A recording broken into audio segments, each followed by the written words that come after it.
Chapter 3. And the child Samuel ministered unto the Lord before Eli. And the word of the Lord was precious in those days. There was no open vision. And it came to pass at that time when Eli was laid down in his place, and his eyes began to wax dim, that he could not see. And ere the lamp of God went out in the temple of the Lord, where the ark of God was, and Samuel was laid down to sleep, that the Lord called Samuel, and he answered, Here am I. And he ran unto Eli and said, Here am I, for thou callest me. And he said, I called not, lie down again. And he went and lay down. And the Lord called yet again, Samuel. And Samuel arose and went to Eli and said, Here am I, for thou didst call me. And he answered, I called not, my son, lie down again. Now Samuel did not yet know the Lord, neither was the word of the Lord yet revealed unto him. And the Lord called Samuel again the third time, and he arose and went to Eli and said, Here am I, for thou didst call me. And Eli perceived that the Lord had called the child. Therefore Eli said unto Samuel, Go, lie down, and it shall be, if he call thee, that thou shalt say, Speak, Lord, for thy servant heareth. So Samuel went and lay down in his place. And the Lord came and stood and called as at other times, Samuel, Samuel. Then Samuel answered, Speak, for thy servant heareth. And the Lord said to Samuel, Behold, I will do a thing in Israel, at which both the ears of every one that heareth it shall tingle. In that day I will perform against Eli all things which I have spoken concerning his house. When I begin, I will also make an end. For I have told him that I will judge his house forever for the iniquity which he knoweth, because his sons made themselves vile, and he restrained them not. And therefore I have sworn unto the house of Eli that the iniquity of Eli's house shall not be purged with sacrifice nor offering forever. And Samuel lay until the morning, and opened the doors of the house of the Lord. And Samuel feared to shew Eli the vision. Then Eli called Samuel and said, Samuel, my son. And he answered, Here am I. And he said, What is the thing that the Lord hath said unto thee? I pray thee, hide it not from me. God do so to thee, and more also, if thou hide anything from me of all the things that he said unto thee. And Samuel told him every whit, and hid nothing from him. And he said, It is the Lord, let him do what seemeth him good. And Samuel grew, and the Lord was with him, and did let none of his words fall to the ground.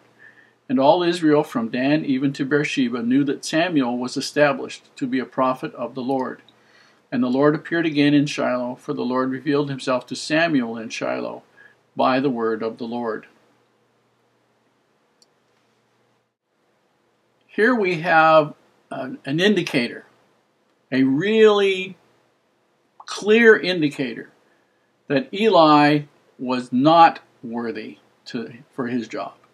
It basically says the word of the Lord was precious in those days. There was no open vision. And yet, in the time of Moses, in the time of prophets, the one thing the prophet has that really sets him above everybody else is he has perfect, open revelation and inspiration from God. And if you don't have it, you're obviously not living worthy of getting it, because Heavenly Father wants to talk to all of us. He wants to give us revelation, give us inspiration. We do not need visions of angels appearing and all the rest of it, because those things that's irrelevant to the vast majority of us. But we can receive inspiration and knowledge and confirmation of things. Those things can come to our heart and to our head, and they can all be there. Now, Eli obviously wasn't living worthy, which is why the story of the voice calling, the angel of the Lord calling to Samuel, is so telling. Because if Eli had been worthy, Eli would have been told. So what's happening is the child Samuel gets called because he is living worthily. And eventually Eli catches on that something's happening here. And he says to Samuel, when you hear the voice again, say, Here I am, Lord, thy servant heareth, speak.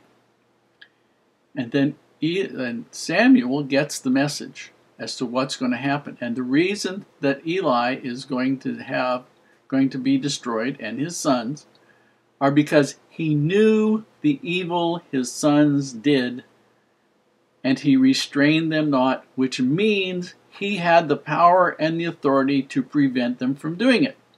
He could have done it one of two ways. He could have stood in front of them, or he could have removed them from the tabernacle and prevented them because they did not have the opportunity of doing the things they did.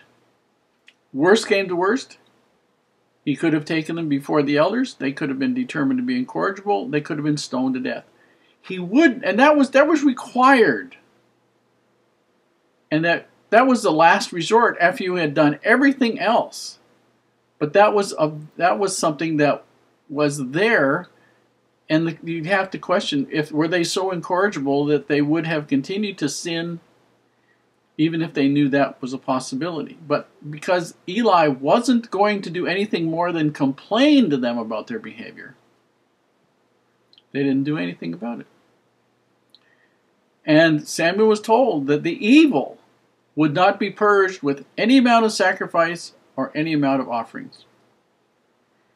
In other words, the decision was there. The only thing that was going to happen was that Samuel was going to grow up more. And it tells us how conscientious Samuel was. That no words fell to the ground. What that meant was that when Samuel heard some instruction from the Lord, he treasured it, he held it up, he held it close to his heart. He didn't let it be treated as though it was a common thing or of nothing, no value. And everybody knew